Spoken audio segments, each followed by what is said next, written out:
नबी जी मुस्तफा नबी सल्ले अला या नबी जी सबाई या नबी जी मुस्तफा नबी सल्ले अला या नबी जी शफाअतिर कंदरी रसूलुल्लाह या नबी जी मुस्तफा नबी सल्ले आया नबी जी मुस्तफा नबी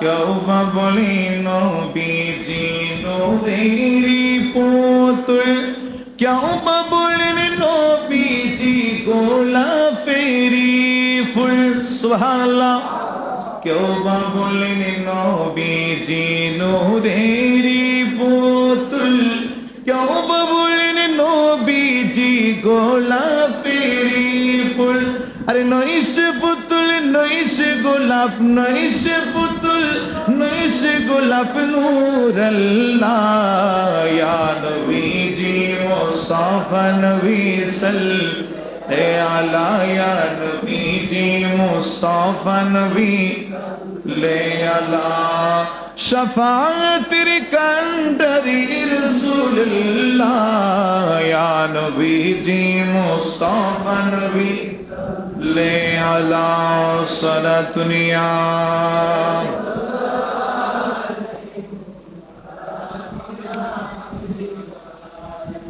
আমার ভাইরা গভীর মনোযোগ ওই সময় আল্লাহর নবী প্যারা নবী মায়া নবী সিজদায় দিবেন একবার দিবেন কিছু জাহান্নামী উম্মতদেরকে জান্নাতের প্রদক্ষিণ করিয়ে দিবেন কারণ আল্লাহ রাসূল সাল্লাল্লাহু আলাইহি সাল্লামকে সীমাবদ্ধ করে দেওয়া হয়েছে কতজন মানুষের জন্য সুপারিশ করতে পারবেন এভাবে আবার সিজদায় পড়বেন আবার সিজদায় পড়বেন এভাবে হাদিসের মধ্যে এসেছে চারবার আল্লাহর নবী সিজদায় পড়বেন সিজদায় পড়ার পরে জাহান্নাম থেকে নবীজির উম্মতদেরকে দিয়ে জান্নাতের মধ্যে প্রবেশ করিয়ে দিবেন বলুন সুবহানাল্লাহ জোরে পড়েন আল্লাহু আকবার আল্লাহর নবী কিয়ামতের ময়দানে মাহশরের মধ্যে এই শাফাআতের ক্ষমতা রাখবেন এই বিশ্বাস কি আমাদের আছে না নাই কেন বিশ্বাস আছে এটা হাদিস দ্বারা প্রমাণিত কোরআন দ্বারা প্রমাণিত ঠিক কি না বলেন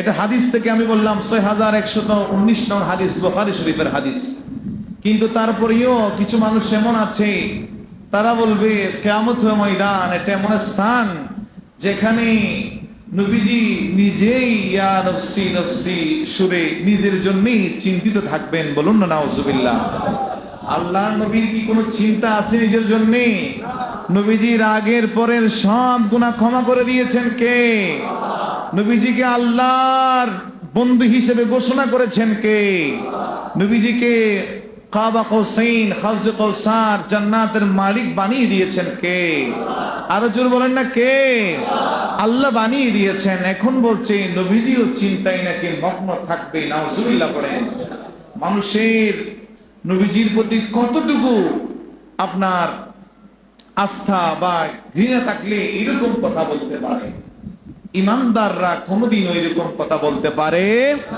কারণ এটা কোরআন বিরোধী কথা হাদিস বিরোধী কথা আল্লাহ বলেছেন নবীজির কোনো গুনাহ নাই আল্লাহ বলেছেন নবীজি শাফাআতকারী নবীজিকে শাফাআতের ক্ষমতা দেওয়া হবে আমি একটু বোঝার জন্য বলি তারা যারা বলে নবী রাহমাতুল লিল আলামিন কিয়ামতের ময়দানে নিজের জন্য চিন্তায় থাকবেন কিছু দলিল পেশ করে কি করে না আমি দলিলগুলো উপস্থাপন করছি আপনাদের সামনে দেখেন মহান রব্বুল আলামিন কোরআনুল কারীমের মধ্যে ইরশাদ করে বলেছেন সূরা বাকারা 255 আয়াত মান যাল্লাযী ইয়াশফাউ ইনদাহু ইল্লা বিইذনি আয়াতের অনুবাদ খেয়াল করবেন এই আয়াতের অনুবাদ হচ্ছে আল্লাহর সামনে তার অনুমতি ব্যতি রেখে কে সুপারিশ করবে কথা কি বুঝতে পেরেছেন আল্লাহর সামনে অনুমতি ব্যতি রেখে কে সুপারিশ করবে তাহলে একটা বিষয় এখানে অনুমতিটা আছে না নাই আর বলবেন না আছে না নাই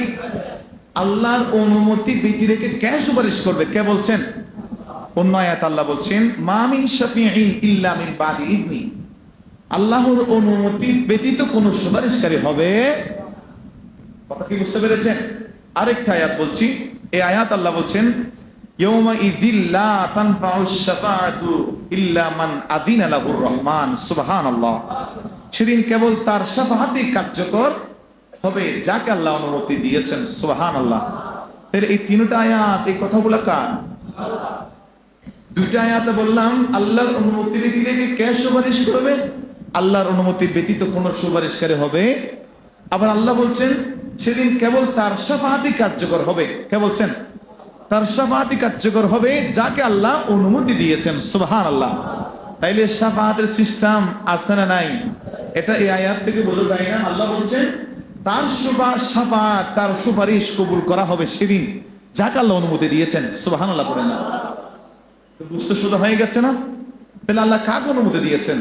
আল্লাহ বলছেন সূরা বনী ইসরাঈল 15 নম্বর পারা 8 নং পৃষ্ঠার শেষের দিকে আল্লাহ বলেছেন আসা আইয়াবাতাকা রাব্বুকা মাকামান মাহমুদা।